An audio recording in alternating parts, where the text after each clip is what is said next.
নিয়ে গেলে কত? কালকে নিয়ে গেছো 25 টাকা। ও আগে একটা চা ছিল, কালকে দাম চলে গেছে আগে আগে।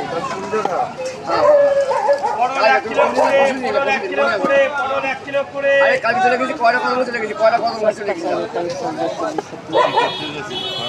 আরে পুলিশে বাসার দোকানে বাসাতে চেঞ্জ করবো, আমার ফোন করতে চলে গেছি, কয়টা কদম গাছে ওখানে 8 ঘন্টা পর বসে আছি। আবার এই কাজীপাড়া হেঁটে আছি, গেটে চলে আসি বাড়ি।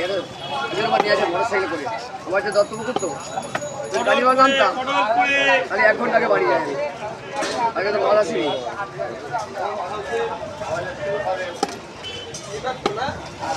পটল 1 কিলো করে 20 টাকা, পটল 1 কিলো করে 20 টাকা।